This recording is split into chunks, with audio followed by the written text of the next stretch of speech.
Hey everybody, what is cracking? Mellowlink here. 37 degrees today, so I'm going to try to pump this video out real quick so that I don't get roasted. With that being said, this video is on countering conditioning.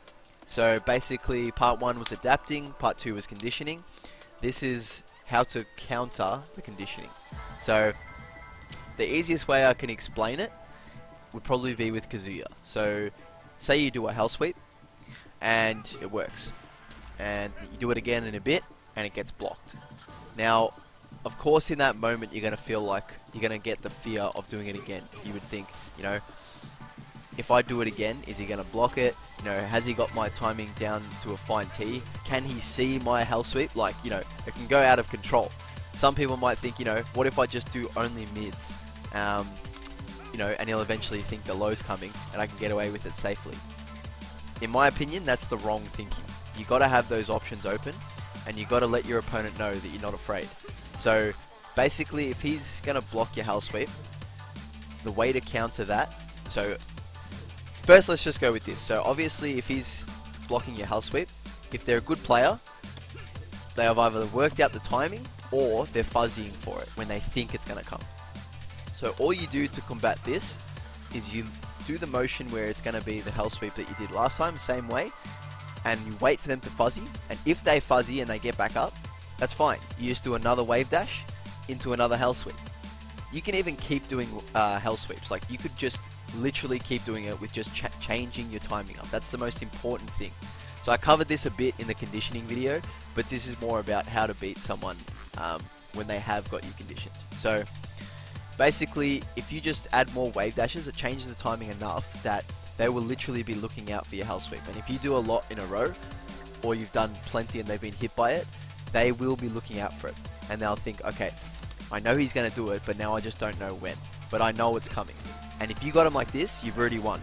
Because that means that they're expecting the hell sweep, and you can basically hit them with a grab, a mid, whatever other moves that you haven't been using so far. If you're conditioning them with hell sweep, hell, you could even do Kazuya's unblockable. That will hit, because that person's so fixated on defending that they're not even going to be thinking about other moves. They're going to be like, okay, I just have to block this hell sweep. That's what's going to make me happy here. That's how you know you've won. So basically what I'm trying to say is, it's just a timing thing, and just because someone blocks something you do, you don't have to stop doing it. You just have to change the timing. That's all. Literally a split second of just standing there and waiting can literally change everything. It will confuse your opponent. It will make them think, okay, is the low actually coming or not? And most people, they don't like to stay ducking for too long anyway.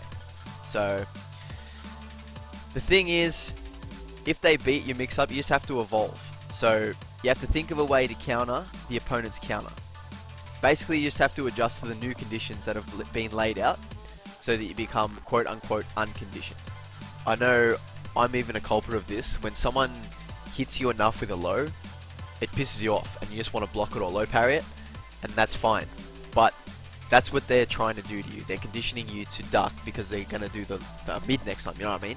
And you don't want to get hit by that mid and cop 90 damage combo from Leroy, you know what I mean?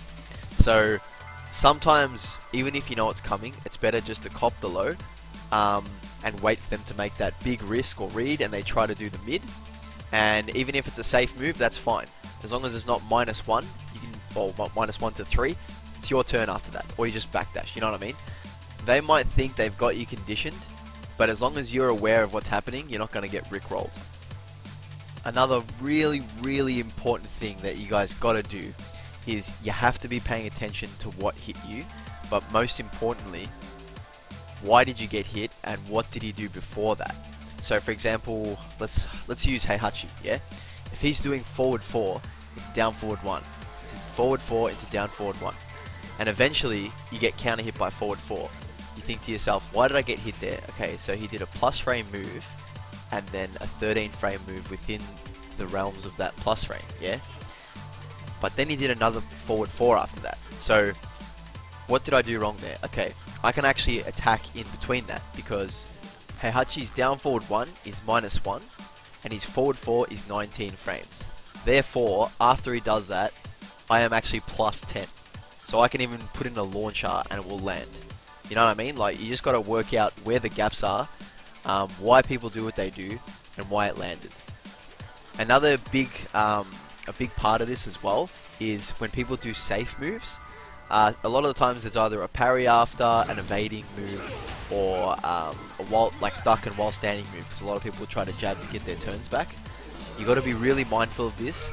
If you get hit by while standing launches, you got to look at why. Everything I mentioned here are all tools your opponent's going to try to use to condition you and make you play their game. So as long as you're paying attention to all this and you know what's going on and you're aware, you won't be conditioned and you won't be afraid to do what you want to do. You should be able to play more comfortable that way, and you should win more matches. I hope you guys learned something, and I hope you enjoyed this video. Take it easy for now, guys. Peace.